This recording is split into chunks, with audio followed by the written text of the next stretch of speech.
think so. Okay. So. Okay, so I'm Megan. I am with the Oakland Library, and I'm pleased to have with us tonight Dr. Denise Furlong. Dr. Furlong completed medical school, internship, and residency at the University of Illinois. She did a fellowship in Illinois urogynecologist. And Dr. Furlong strives to fill a void in the healthcare world with the purpose of providing a safe, compassionate, patient-focused environment to empower women to live happier, healthier lives. She is double board certified in female pelvic medicine and reconstructive surgery and obstetrics and gynecology. She also speaks Spanish and English, and she founded the Chicago Center for Women's Health. One location is in Oakland and the other is in Bedford Park. So with that, I will turn it over to Dr. Furlong. Good afternoon. Thank you, everybody, for coming out. I will go through all of the slides, and then at the end, we'll have time for question and answer. Okay, so if you can remember your questions for the end, then that would be helpful. Okay, hormones gone wild. What a woman needs to do. Obviously, who? Women, right? Men have hormones, but they're limited and they don't fluctuate the way a woman's hormones fluctuate, right? So because we have cycles, we're reproductive, and then we go through menopause, our hormones change all the time. Men have hormones, but they don't fluctuate. They go through I think kind of a psychological midlife crisis, but they do have one, right? You know, that's their form of menopause. Our menopause is much more brutal. So let's talk about this. Okay, what is it? When we talk about hormones, I'm going to focus mainly right now on the hormones that are for the change of life. And then we'll go back through and we can talk about other hormones in terms, and they're not really other hormones, but hormones in other phases of life, right? So there's a transition of cessation of menses and menopause. What is it? It is the absence of menses for 12 months. Okay, so really it's a diagnosis that you can only make after the fact. So if you get to 11 months and you have a period, you're not in menopause. You start the clock all over again. Then it's what, month 1, month 2, and then that might happen again for another 6 months. And if you get your period again, it's still not menopause. It could be perimenopausal, or it could be abnormal uterine bleeding, which we can also talk about. So that's the definition of menopause. I was going to say, I had to pause for a moment. I have a lot of patients who tell me I'm no longer in menopause because I already had my 12 months of not having a period, therefore I'm done. I said, well, then if you're not in menopause, what stage of life are you in? They say, well, I don't know. Once you're in menopause forever. And they're like, really? I think they kind of break their heart a little bit. But once you go through menopause and you have 12 months of no period, you're not in any other part of your life. You're not perimenopausal, you're not premenopausal. So everything is like premenopause means before, perimenopause means during, and postmenopause means after. Okay, so the before, the during, and the after. So how do these hormones affect us, right? When we go through menopause, what happens to us? We can have vasomotor changes. Vasomotor just means our blood vessels. What happens to our blood vessels, our vasculature system? What happens to us psychosocially when our hormones start to change? What happens to our emotions? And what happens to our interaction in our environment and with our other relationships? And physically, what happens to us? So when we have these fluctuations in our hormones, they affect us on all of our levels, right? It's not like we wake up and we just have no menstrual cycle and we continue and carry on. Some women that happens to, but not most women. Most women have symptoms, and when they looked at the data, 85% of all women have hot flashes or hot flushes, right? They can be called both ways. Hot flushes are typical and they start at the nipple line and they go up like a volcano kind of, and they make your face flush. You start to sweat. They can wake you up at night. That's why they're called night sweats, and they do happen a lot more frequently at night. And some women, the literature shows they can have hot flashes for up to 10 years or more. Some women never get rid of hot flashes. I have had patients who come to me and they say, I went through menopause. Here I am 5-7 years after, I haven't had any symptoms, and I'm starting to have hot flashes. So why are they having a resurgence? The resurgence of hot flashes means that you're having some fluctuation in those hormones. They might be coming up and then going back down so that they're giving you those symptoms, okay? Psychosocial, these are mood changes. A lot of patients who feel depressed or anxious, whether it's, the age range of that patient, and that, I know in the past we've talked about the sandwich generation, it's the middle-aged woman who's sandwiched. She's kind of like, maybe the ham or the cheese.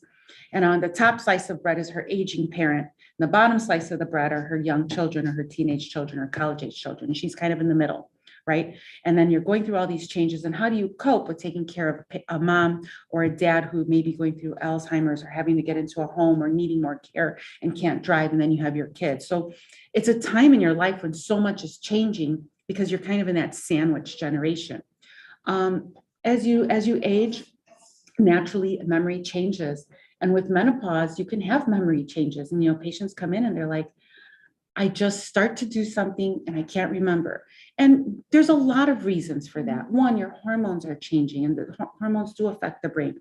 Two, you're in the sandwich generation. You're taking care of parents, you're taking care of children, you're having your own changes. Three, as you get anxious or you get stressed, memory declines. Memory recollection is much better when you're at your optimal. That means you slept well. You're not sleeping well if you have hot flashes, right? It means you're eating well, you're eating healthy, you're not stressed, you're not running around after kids, right? If I'm running around after my, I can't tell you how many times I've made my kids lunch, I prepare something hot for them, I get their lunch, I get them out the door, I get in my car, I drive my kids to school, and I'm starting to drive home. And I'm realizing I only have a cup of like hot black coffee in my tummy and I'm starting to feel nauseous, right? So I've taken care of everybody else except myself. Physical, you have sexual changes, libido. What was libido? I'm sorry. Oh yeah, it's not on the screen. That's because it's not there anymore. Menopause, no libido. I always, my patients come to me and they're like, Dr. Furlong, please, my husband still wants to have sex. And I just, I'm hiding in the closet. I'm in the bathroom. I left something at work. And, these sexual changes are real. They don't have a libido. It's very hard to be sexual when you don't have the hormones that make you sexual. And I tell my patients, it's like, when we go through menopause, it's as if we castrated a man. If we took off their testicles, their libido drops, right? But yet we're expected to still have the same sexual energy. Even orgasm, strength of orgasm changes. Some women take a long time to climax and they get so tired, they're like, yes, oh honey, yes, because they're done. They're dry, they need lubrication. It's painful. Some of my patients are arthritic. It's hard for them to open their legs. It's uncomfortable to have a man on top of them. It's so, as a woman goes through menopause and she has so many changes in her body, sex is very uncomfortable. Other things for hormones are energy, insomnia related to the hot flashes. And it's just known that as hormones change, women tend to wake up more often between like the hours of 2 and 4 o'clock. I call it my 3 a.m. wake up. And then of course, as we get older, sometimes we have to urinate during the night. So then we have that issue and it plays on us. And after time, you get fatigued and tired. And then you can't go to sleep. Skin changes, our collagen starts to change, our ability for our skin to retain water and for it to be as voluptuous as a 20-year-old. We get dry, our tone decreases. We see all of that, not just in the skin on here or on our face, but even in our vagina, right? We get dry. There's weight changes, truncal obesity, meaning fat that's retained around the midline. I now have a muffin top. And I work extremely hard. I watch everything I eat. I work out as much as I can. And yet my metabolism has changed to where the distribution of my fat has changed and I'm holding it in different areas. And it's definitely different. I used to put on my gym shoes and run 3 miles and get back home. Right now I can run 1 mile and I'm still not losing weight. So our bodies change, right? We have all these things that work against us because our hormones used to be there, right? Our cholesterol changes, we get higher cholesterol, and then the vulvovaginal atrophy, which we talked about earlier. So these are all the changes in what these hormones, where do they affect us and how? Average age is 45 to, I'm sorry, the range of age is 45 to 55. 51 is the average age of menopause in America. Below 40 is considered premature menopause. It's when you have a decrease in the estrogen levels, and estrogen comes from the ovaries. Okay, so this is why. Why does it happen? It's biology. It's the way we're made. We're reproductive creatures. I read something the other day that I think it was in the early 1900s, maybe like 1901, 1910, maybe that type of, maybe 120 years ago. The average expectancy of life was 50 years old. We're in menopause at 50, and we're looking for another, 20, 40 years after that. So we've almost doubled our lifespan, right? We're in an age, and I mean that in a time of like 2020s, where, we're living longer, and we're having to learn how to deal with the body aging, because we would have, 100 years ago, we would have, for anybody who's over 50, exception of Megan here, we all would have been dead and pretty close to it, right? And here we are, we're wondering, how do we deal with our life? And now we have the next half of our life without hormones, right? It's such a tease. Anyway, estrogen, so let's talk about a little bit about biology. What is estrogen? Estrogen is the female hormone. There's 3 types. I call it 1, 2, and 3. 1 is estrone. 2, di is like dichotomy or bicycle, like 2 wheels on a bicycle. Tri is like tricycle, 3 wheels. So 1 is made from fat cells, estrone. The 2 is, because we have 2 ovaries, it's produced by our ovaries. These are where the predominant production houses are in our body. And 3 is made predominantly during pregnancy. We don't talk about 3 that often. I do talk about estrone a lot, because our patients who are obese and have more fat cells produce more estrogen. The more estrogen they produce, the more irregular bleeding they're going to have, as well as cancer risk, which we'll talk about later. But those are our 3 hormones. And then, of course, we have progesterone.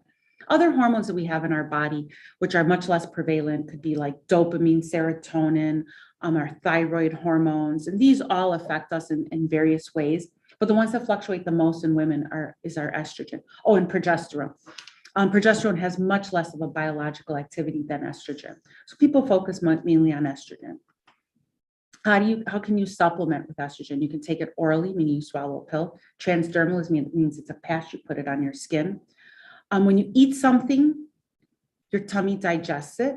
After it digests it, it goes through the small intestines and then to the liver, and the liver digests it more. So the bioavailability, meaning the amount of medicine left in a pill that you swallow, is different than what we think. And everybody's changed. It's just a tiny bit, right?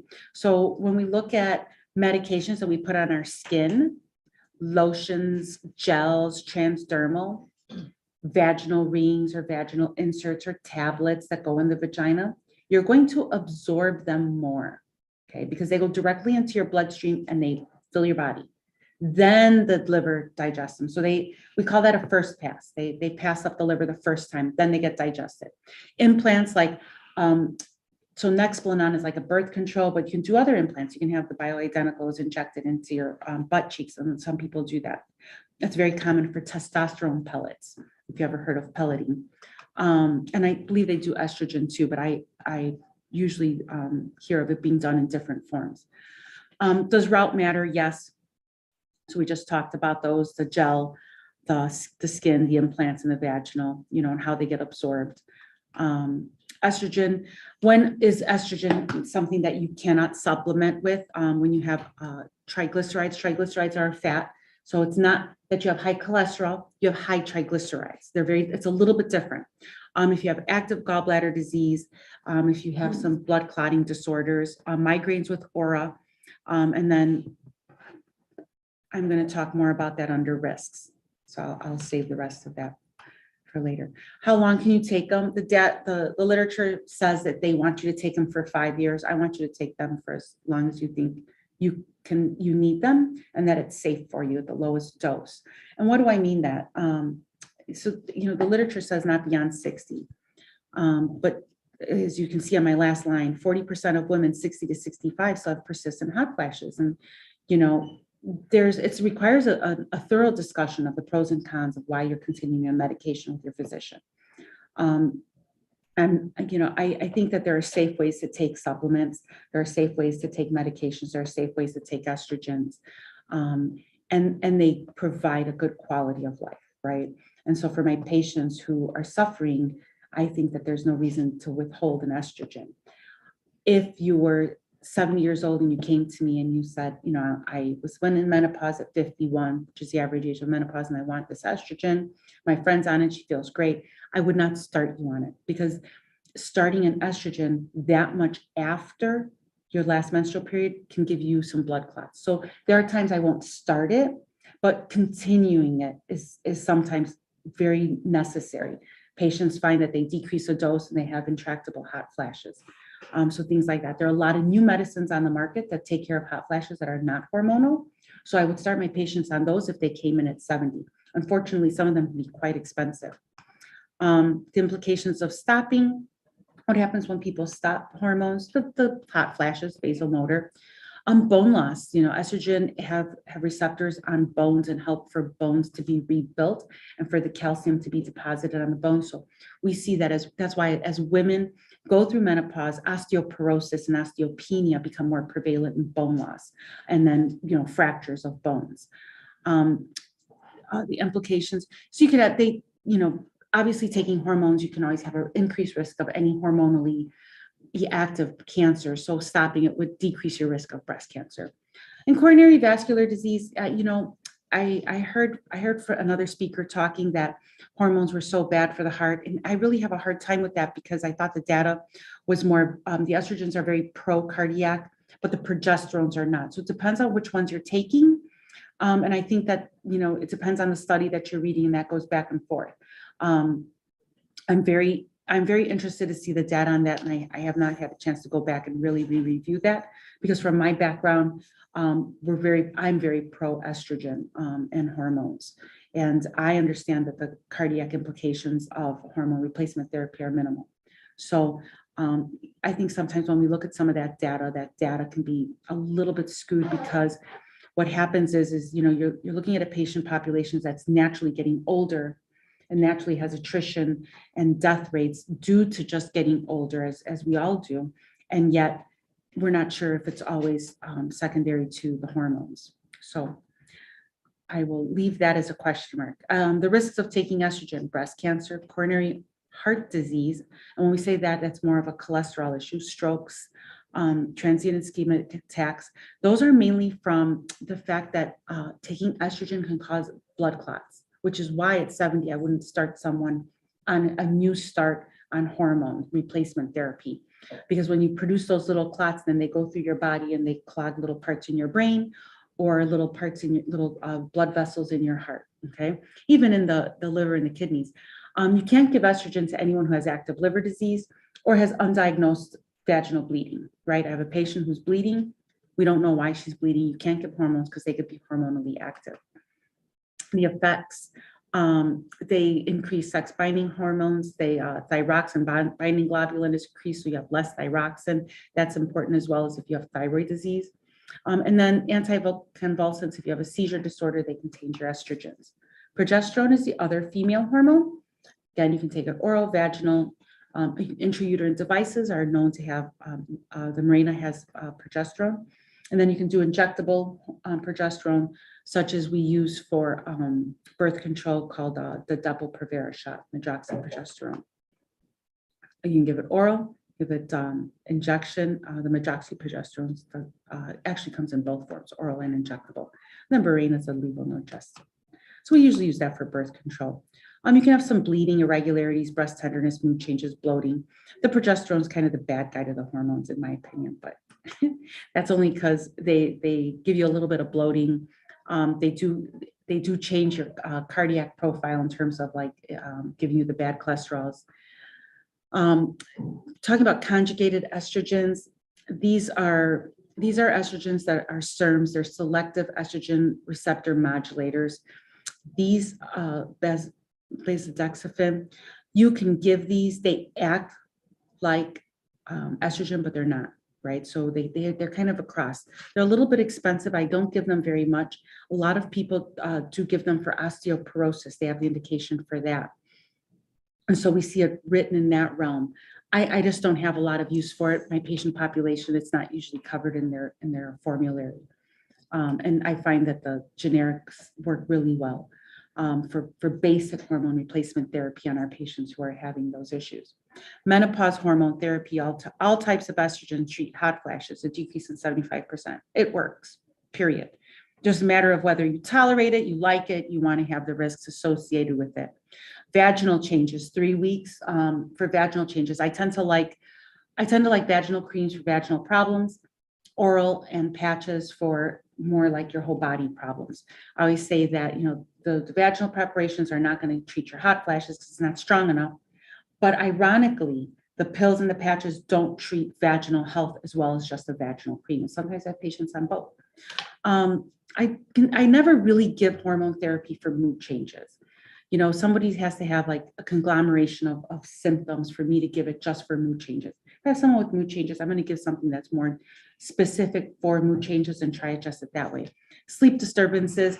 It depends if you're having sleep disturbances from hot flashes, or what's really happening. It's not going to be, oh, you have sleep disturbances, I'm going to give you hormone replacement therapy, you're going to sleep through the night. It doesn't work like that. But you have to have kind of a few of those symptoms. It does not treat coronary artery disease, osteoporosis, cognitive function, and dementia, or prevent it, hormone replacement therapy. But remember that all of these things do get better with hormone replacement therapy. There was a WHI study back in, I don't know, maybe 2002, 2003, which really threw hormones under the bus, and all the doctors stopped prescribing it, and all the women had hot flashes and were miserable. Nobody really cared because people who make laws are men. But that's a whole different story. That's my next lecture. And so these hormones were all withdrawn, and patients had really suffered. They really suffered. I still have patients come in like, oh, my doctor took me off and I've been the same since. Because the WHI study came out and showed that, it increased all these bad risks, and it's not a treatment for brain health or preventing dementia, where other doctors were prescribing it for that. So, we make sure we tell patients that it's not used for that, although it does make you feel better on a lot of those things, which is surprising. Genital urinary syndrome, of menopause. This is probably the other half of our hormones gone wild.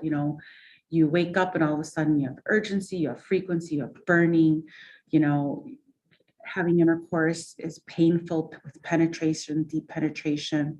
You're dry, you wipe, you bleed after intercourse. All these are the changes that happen with menopause. And by the time they start to happen, a woman may be years remote from her last menstrual cycle. Then to get the vaginal health to return back to the way it was when you had your period is much harder. So a lot of times as I catch my patients in the perimenopausal phase and they're transitioning over, we start talking about vaginal estrogen and vaginal health. But it's hard to tell somebody to do something when they don't have a problem, right? So it's hard to be convinced of, oh, let me start using this cream when I don't have a problem, and you're using it as prevention. But once you have the change and you're dry, it's very hard to go back to ever restore that. Mood disorders, they're increased in menopause. There was a Chronos early estrogen prevention study. It's a 4-year trial. They looked at 220 pre and perimenopausal women, the age of 45 to 54. And they gave oral conjugated estrogens with micronized progesterones, meaning it's just a combination hormone, really common that we give. And it resulted in a decreased depression score and anxiety over placebo.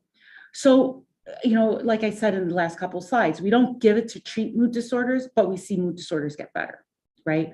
So a patient can't come and say, Dr. Furlong, I don't feel well, I have anxiety, I feel a little down, it's really hard for me to get through my day the way I used to get through. I don't have the energy, my memory's a little bit, it's just a little bit off. I'm just so stressed. I can't give her HRT. I can't give her hormones to get her better. But I know that if she was on hormones, those symptoms would get better, if that makes sense, right? As we do other things to treat brain health.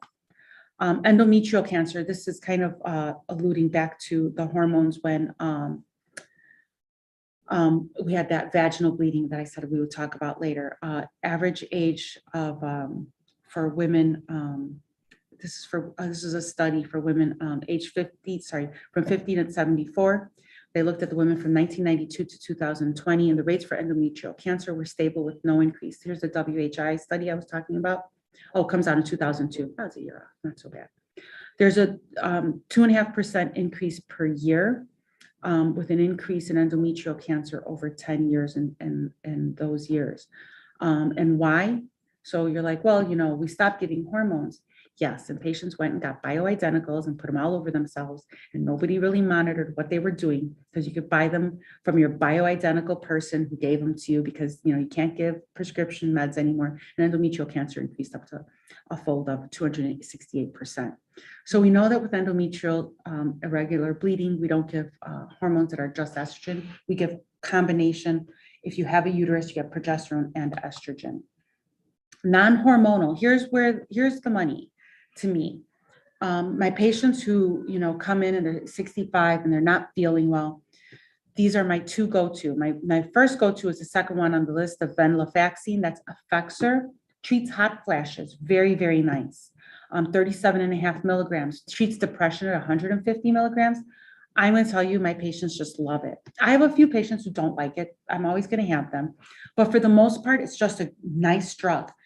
They find that their irritability goes away. They just feel more balanced. Their hot flashes are better.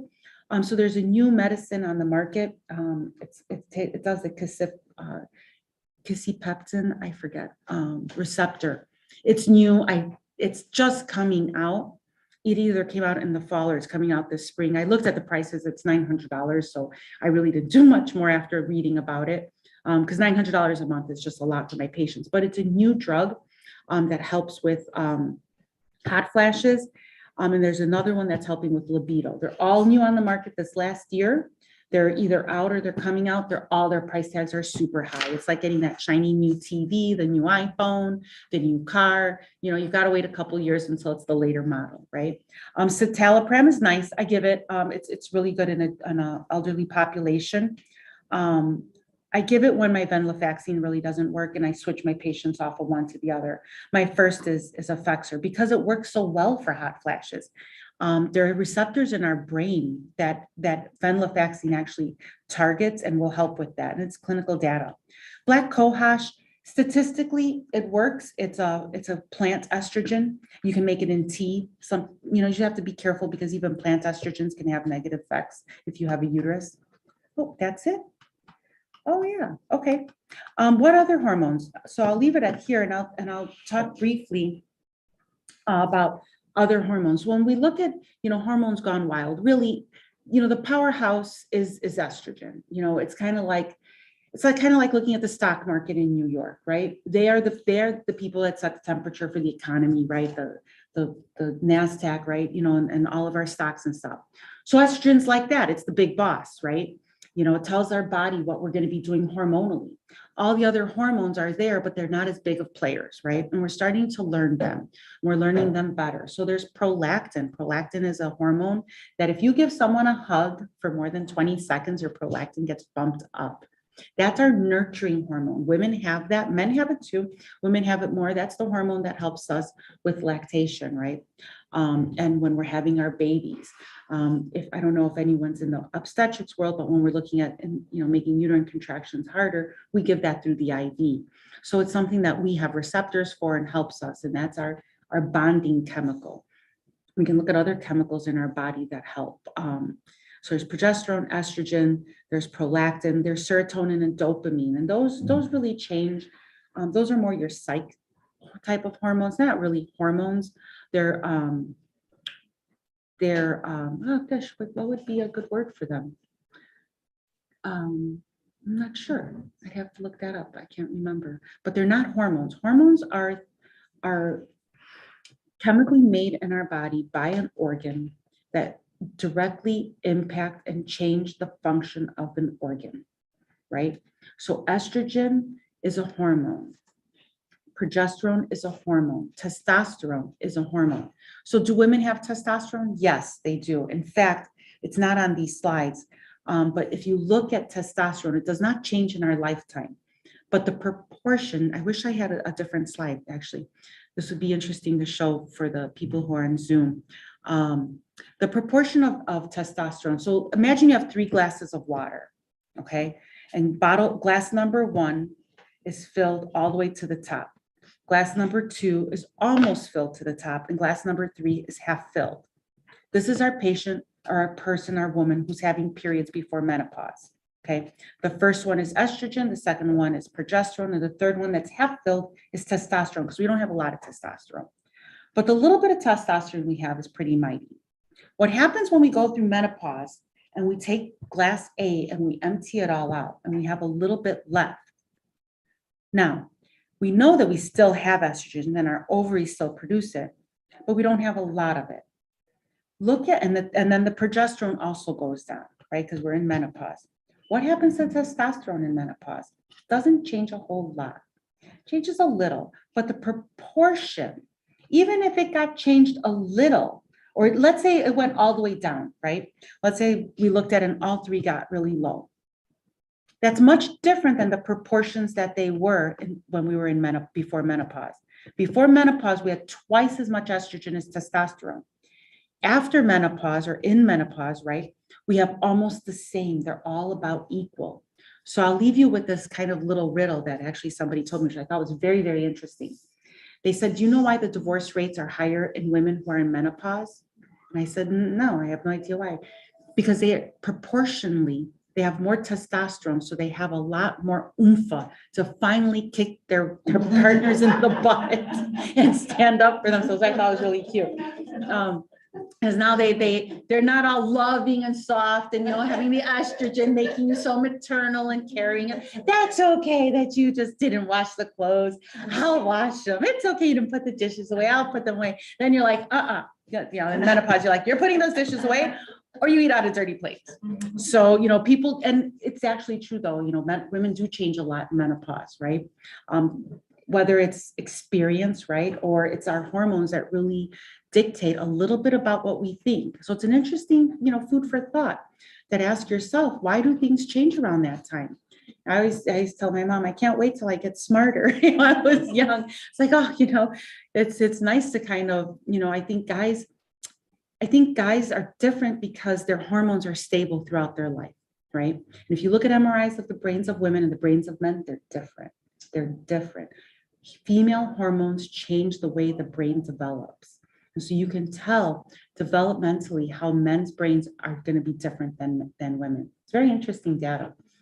There's also other MRI studies on how brains change when it comes to patients who have substance abuse, how their brains are actually highlight differently, or trauma, that their brains actually start to rewire so that when they put in dyes, you can see different areas of their brains light up.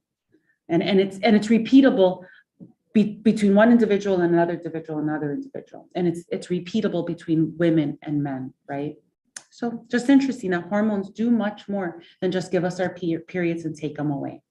So when you're feeling a little off, just think in the back of your mind, Dr. Furlong told me it's okay. So thank you. That's our talk on hormones. If anyone has any questions? I do. Okay. I'm on Prempros for a while. My mom was on it till she was 80. And then I got on it because my PMS was bad and then my flashes were so bad. And so my doctor put me on it and it's been 10 years.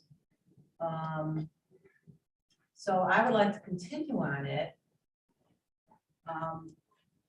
And I'm wondering, like, when you okay, so like maybe when I retire, get off of it. I don't know. Is there going to be what are the ramifications of getting off the drug mentally? That's what I'm worried about. I just got married for the first time, and I've been married 8 months. Well, congratulations. Thank you. It's nice, but there are some mood swings and adjustments. And so I'm concerned about that,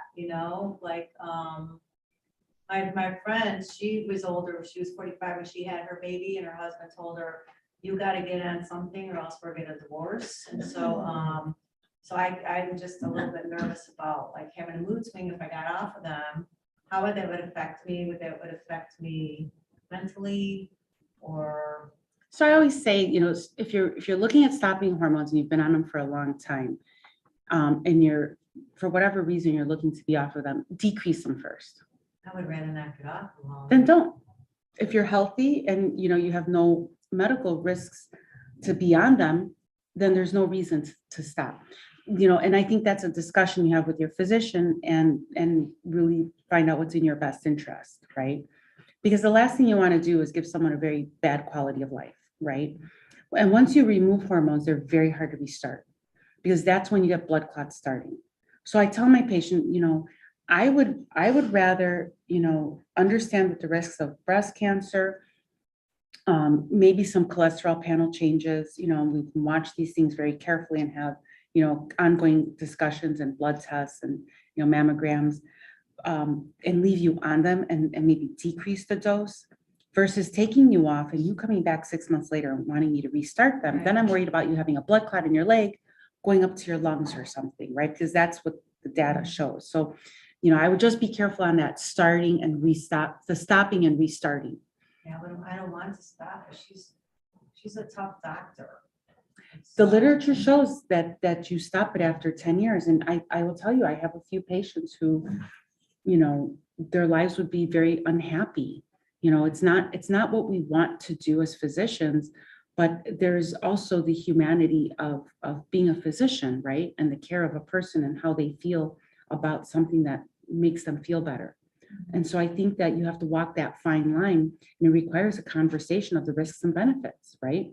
I think, I'm a person who, if I give my patient, all the information I can, and they've come up with a decision to feel that this is, important for them because of their hot flashes, because of their libido, because it gives them, good vaginal health. Who might argue? We know that those are all benefits of it. And I know that there is nothing I can give you that will supplement that would be equal to that.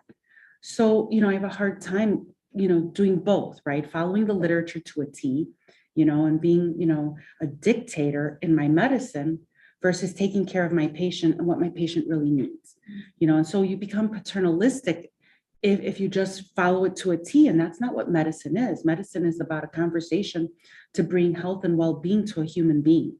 Right, to bring quality of life, right? And I think that we have to step back and remember, I always say guys don't understand because they're not women, and I'm not bashing guys. I don't mean that, but they can't really ever understand what menopause is. When I had my first hot flash, I looked around and I was like, oh, well, that ice cube I swallowed didn't help. I'm like, now how do my patients come and look at me and they're like, with their hands folded, Dr. Furlong, I'm calm and quiet. They're like, I'm getting hot flashes. I'm ready to shake somebody. I'm like, oh my God, I had a hot flash. That was miserable.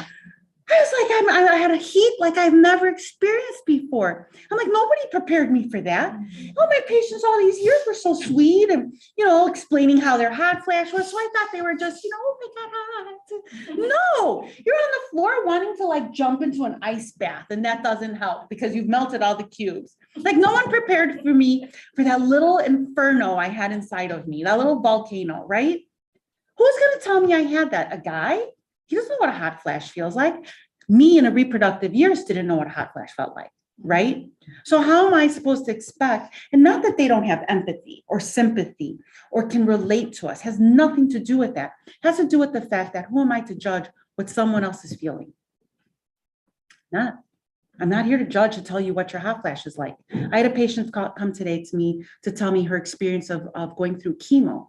And she had said that one of her good friends came over and told her what to expect. And she's like, no, not me. No, not me. And then she ended up having some of these things that she talked about. And she thought, I really didn't expect that. Because until you go through it, don't you really understand it? So I really think that, as we take care of people in medicine, we have to remember that I am not you. And I can't tell you what you feel. And so I have patients who come to me, they're like, Dr. Furlong, I have pain. Okay, you have pain. I believe you. I understand that. Right? I'm not you, right? I can only treat you for what you tell me as a physician, right? Who am I to judge, right? I can understand it and I can help you and get you through it. And yes, of course, if you bump like my kids, they're like, oh, you know, and then the other one just touched them, right? You know, I don't mean judging like that, right? Because we all know that when my daughter got kicked in the face today, which was like a little itty bitty bruise, she's like, I have a concussion. I have a concussion. Well, I guess her mom's a doctor.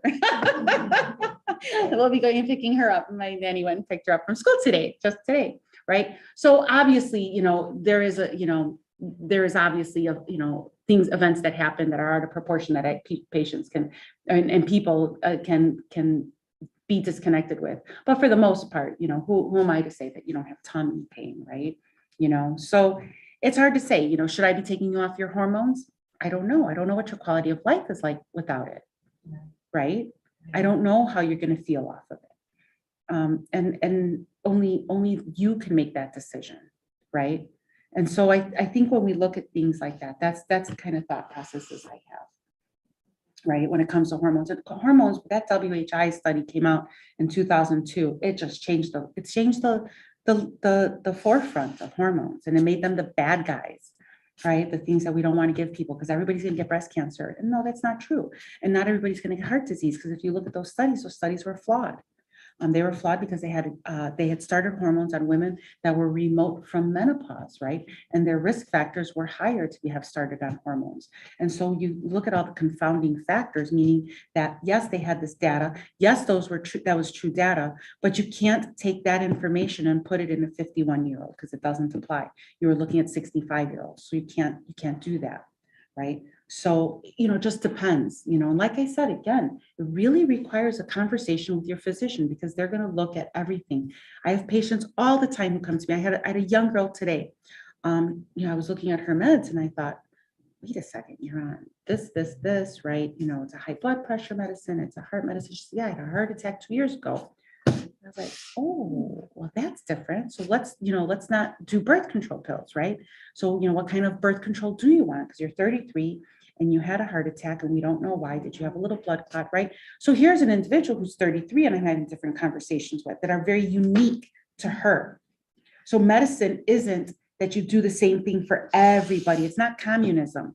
Not everybody gets a half a slice of bread. Some people need to eat more, right? Some people don't require bread. Some people require maybe some cheese or something, right? Everybody's unique, right? If we start to give medicine that is the same for each and every person and it's not individualized, then no,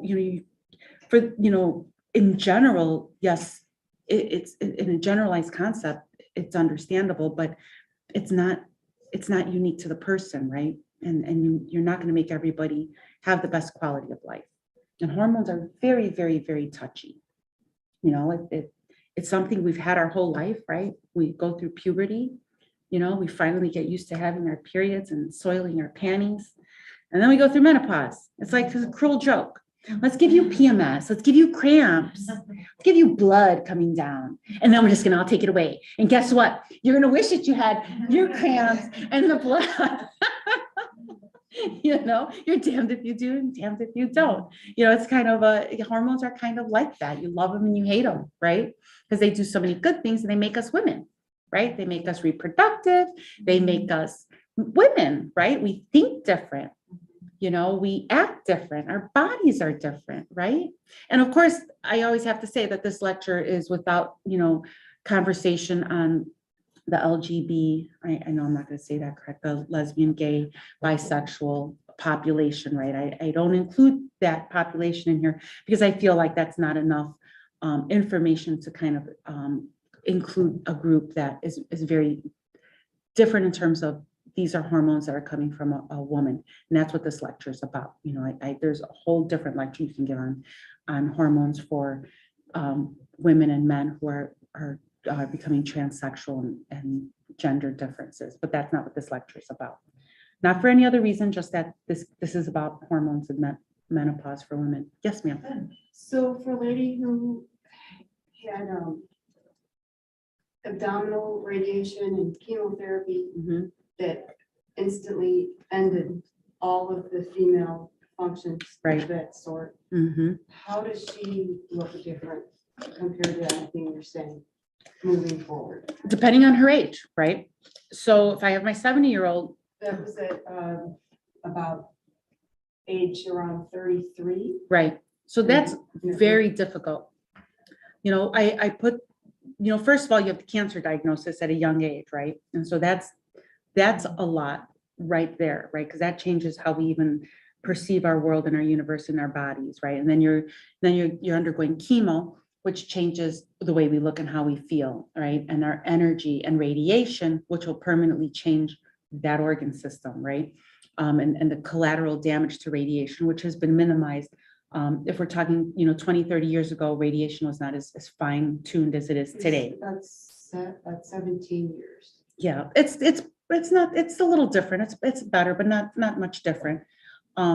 So when you are 33 and all of these hormones are gone, it's very similar. We can talk about that patient and a patient who has endometriosis stage 4 and has to have her ovaries removed for endometriomas and things of that nature, right? So it's surgical menopause essentially, or chemotherapeutic menopause. You're taking a woman who has the highest amount of hormones that she'll ever have in her life, and you're giving it a hard stop. So you go from high to low. It's like you fall off a cliff and you just hit the ground, right? Without a parachute and without, you know, one of those little fluffy beds you fall on, right? What are they called? Not trampolines, little air mattresses, right? So it's an abrupt change. So automatically, and you go to zero, right? It's not like you even drop in menopause. At least our hormones kind of, they drop, but then they kind of like take a trend, like a slow descent down a hill, right? And so you have some time to where your hormones are actually decreasing little by little by little. They don't go from 100 to 0. So when you go through a chemo and you go through radiation, it's very similar as someone who did surgery and took out both of your ovaries and you go to 0. And that just, you're gonna have instantaneous hot flashes. Oh my goodness. Yeah, it's very hard. Then if you're talking cancer, you're talking about inability to resupplement, right? Because depending on if the cancer, if it's a female cancer, if some chemos put you in chemo in menopause just because they're chemotherapeutics, right? Some you're doing them to actually kill the hormones, right? And so depending on what they are, you may not be able to do add back, right? And add back means I'm going to put you in menopause, or I'm going to give you this chemotherapeutic and I'm going to destroy all this stuff, but I'm going to be able to give you estrogen back. And we do that with endometriosis. We might put a patient on Lupron, which gives them menopause, but we add back a little bit of estrogen. Those are the SERMs we talk about. So I don't give a lot of those. Those are selective estrogen receptor modulators. I don't have a patient population with endometriosis. Most of the times I will refer them out to a doctor who does a lot of endometriosis. I don't take care of a lot of them. I take care of a few patients with it, but for the most part, those patients have pain, chronic pain. They need recurring surgeries. Their surgeries are very unique, and I think those are best held in the hands of somebody who does that all the time. I'm a pelvic reconstructive surgeon, so I recreate vaginas. That's what I do. That's my niche. I do that all day long. So patients come to me for that because that's my specialty, right? So every doctor has, even though we're all start with OB-GYN and we all go into our little fields of pelvic reconstructive surgery, minimally invasive surgery, maternal fetal medicine, reproductive endocrinology, we all have our own little areas and our own specialties. So, you know, when you go, it's just, so to answer your question, because I kind of went around. Oh, and can I say something? Uh-huh. I wasn't clear about, can chemo stop that, or radiation, or both? Do they both? stop? Depends on where the the radiation is, The right? Abdominal, Probably, aimed at, I think it was the ovary. I don't think you'd get radiation for ovarian. You get radiation for cervical and uterine. But you can have some spread into the ovaries, but the chemo can definitely do it. I don't think you get radiation for, unless it's inoperable, but I don't know the nuances of that. So I'd have to phone a friend, which I do often, for chemo stuff and radiation stuff. Well, yeah, But anyway, can rate, depending where it is in the abdominal area, can that stop the whole female? sure, hormones? it Or can. is it just the chemo? Chemo more so than radiation is what my answer would be. Radiation less commonly. Radiation has a different type of connotation, because remember, if you're radiating, ovaries are on both sides of the abdomen. It is not, I don't think it would be unless you have like one tumor on one side, I don't think you would do radiation on both sides of the abdomen, but I don't know again.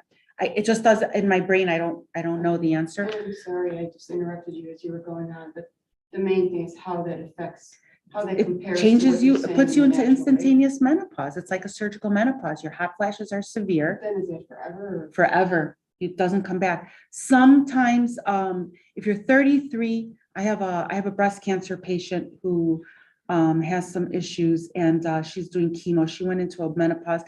She saved her eggs because she wasn't sure if she'd have reproduction.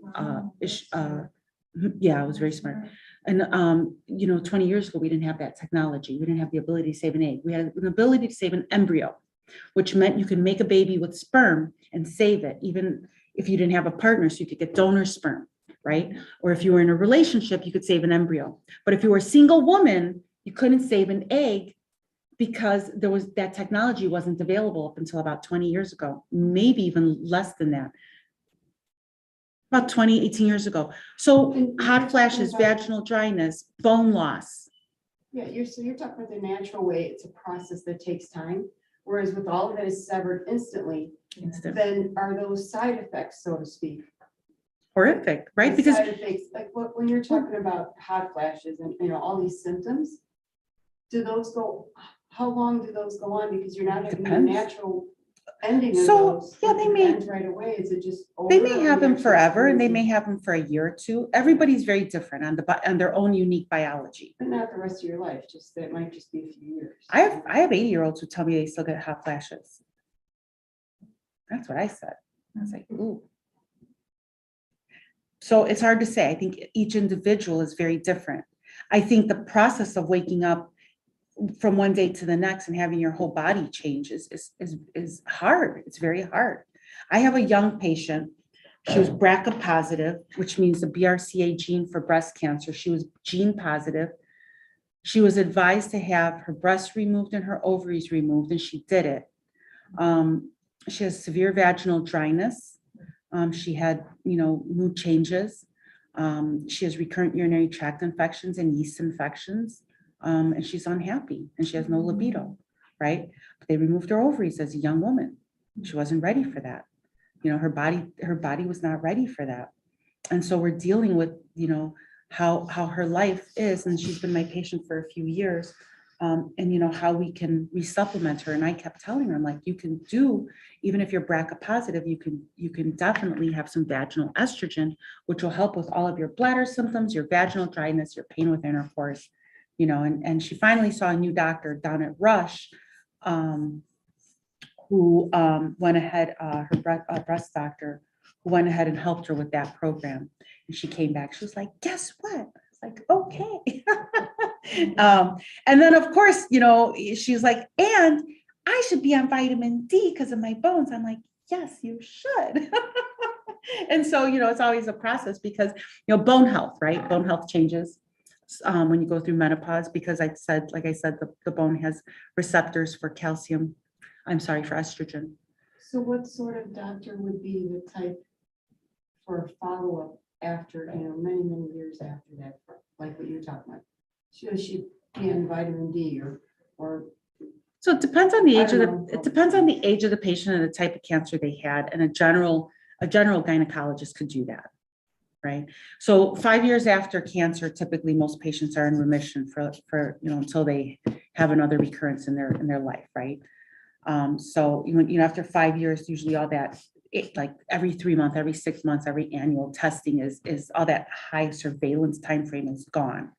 And after 5 years, most doctors won't follow you except for your own primary care doctor, so that you don't have to see the oncologist, whether it's the surgical oncologist or it's the medical oncologist. Surgical means the person who did your surgery. Medical is the person who gave you your chemotherapy, radiation oncology, or your radiation oncology doctor. So they're your radiology oncology, I believe, is they're the radiologist. I don't think they're called interventional radiology. They might be, but I know of them as radiology oncologists. They're the doctors that give radiation for cancer. They don't look at a CT scan because you have an appendicitis. Okay, so there you have your your kind of your subdivisions. But any general doctor can do that. And then it depends on your symptoms and what you want to treat. If that person hasn't been on hormones since 33, I'm not going to start them. It's not in their best interest, right? Depending, let's say they were 33 at that time and now, they're 55. There are different meds I would give. I would give a vaginal estrogen if they have vaginal problems. I would give something like Effexor or citalopram, maybe some herbs. And I can, those depend on, I do a lot of melatonin and various different vitamins you can try. Just depends. I'm a big proponent of a multivitamin.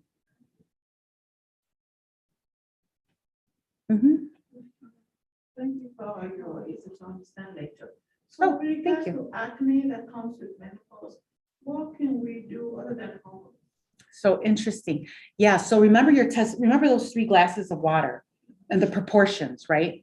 So once estrogen goes down, the proportion of testosterone, it may not be that you have more testosterone. It's just that you have more, the ratio is different. So it becomes stronger. Hair here. And then of course, acne. Acne can have it, balding, thinning of hair, testosterone. What else can testosterone? Belly fat, testosterone, change in cholesterol panel, testosterone. So how do you get rid of testosterone? I was just trying to think of all the different things testosterone does in menopause. I think that's about it. Forgive me if I forget one because I'm just going off the top of my head.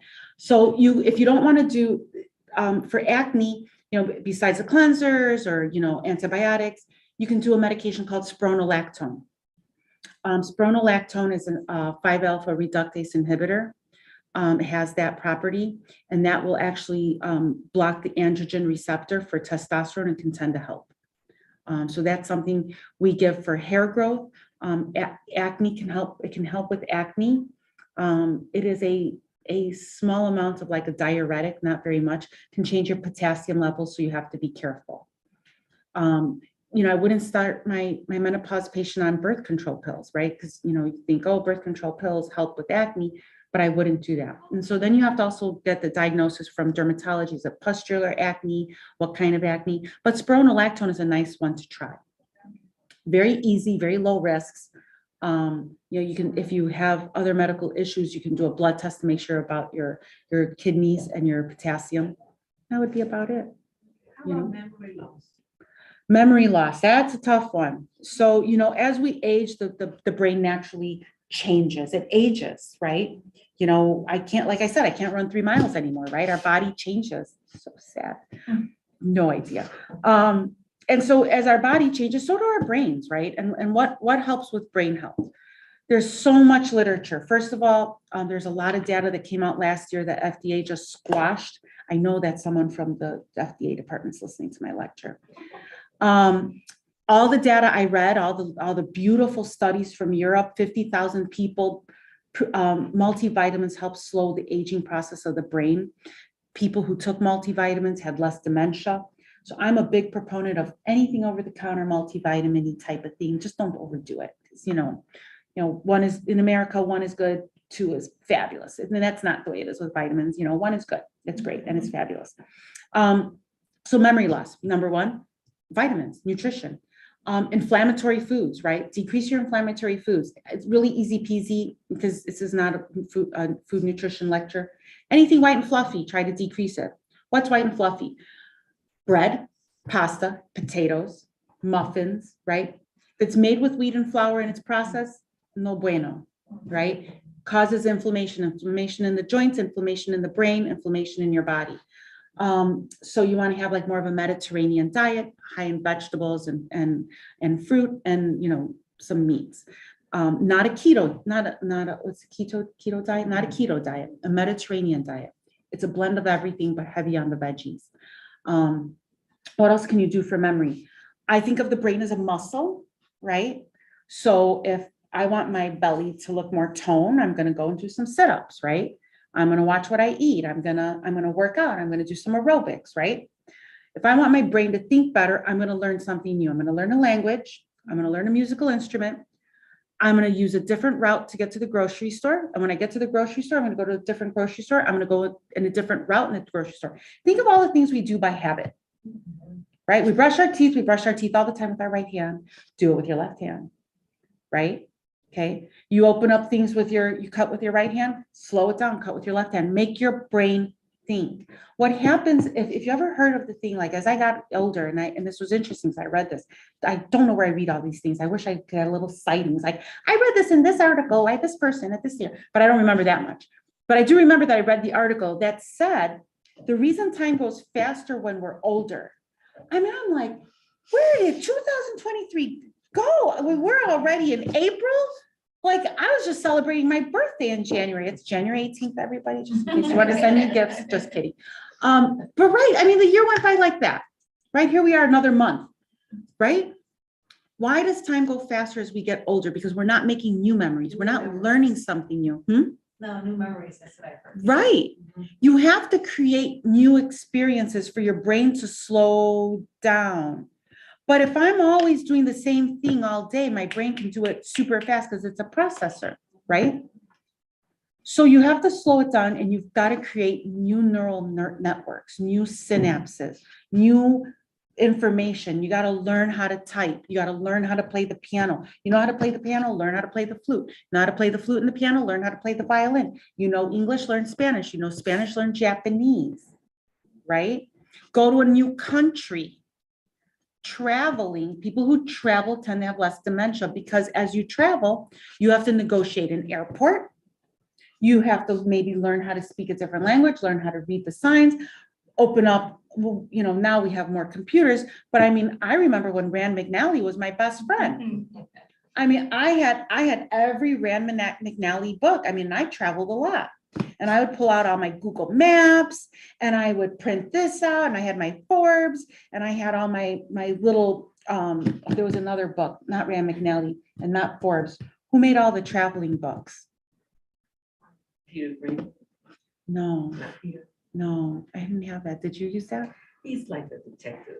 Oh, Yeah, the travel detective. oh, that's cute. Yeah, yeah, I know who that is. No, there's a book that tells you like where to go when you travel. Nobody buys them anymore because we Google it. I haven't even used it, right? But when you had to open up a book and you had to reference stuff and you had to look at a map and look at the street and decide if you're pointing north, south, east, or west, you're using your brain, right? So those are the things that help with brain health, right? Learning the new things. There's a program here too called Brainwits, and they meet here, don't they, Mhm. in this room? Oh, There's actually one tomorrow. And they do like little challenges and games and keeps you sharp. mhm. And there's also, I know you just mentioned the anti-inflammatory. They also have a 3-part series, and the next one is still coming up. There's a flyer right there. Anti-inflammation and learning about what you were just saying. There you go. On Thursday. I'm gonna jump out. Like Thank you. Thank you very much. Thank you for those. That's great. I appreciate that. Yeah, maybe we can also put that at the end of the lecture to kind of tie it into stuff. That would be good. Thanks. Bye-bye. Yeah, and it all ties in, right? This is all something we're all saying. We're all on board. We're all doing it. All the healthcare practitioners, right? We all know it's out there. It's just a matter of doing it. Can I ask you another question? Oh, sure. And then you can go next. Okay, good. No, please. No, so do you think that, like I would notice when I was having hot flashes, that when I would eat, I'm a salt girl, that would bring on the flashes more. Thank you for saying that. I totally forgot to see in my memory. Oh my God. Yes. So hot stuff, chilies, you know, like picante. And then of course, any hot beverage, right? Tea, coffee, salty foods can do it. It's not one of the most common, but everybody's affected differently. Yeah, definitely. So dress in layers, right? And get ready to, you know, shed layers in case, you know, you need to, right? Have a fan available. I know that one of my friends walks around with a little fan. Yeah, they have them that you do around the neck and they're right there. And Yeah. her hair gets caught. Just look at her. She's like, ah! Like, why are you doing this? She's so funny. Just sweat's pouring down her. And sweat pours down her. But yeah, different foods and temperatures of foods. Mhm. So I was wondering with all these symptoms that you're going over, were, you know, were these women go crazy basically with all this stuff. They go wild. So in a unique situation, such as her going through this at a younger age, or maybe an extreme or whatever, are you or other doctors typically receptive to the idea of speaking with the family about what's going on?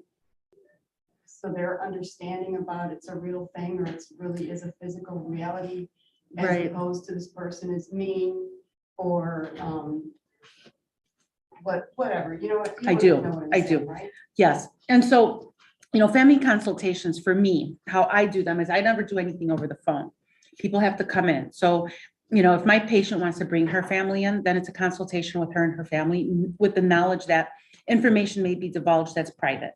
And they have to be comfortable with that. I can't mind my P's and Q's and tell a story and give advice and not tell the other half of the story. So that's something I tell my patients.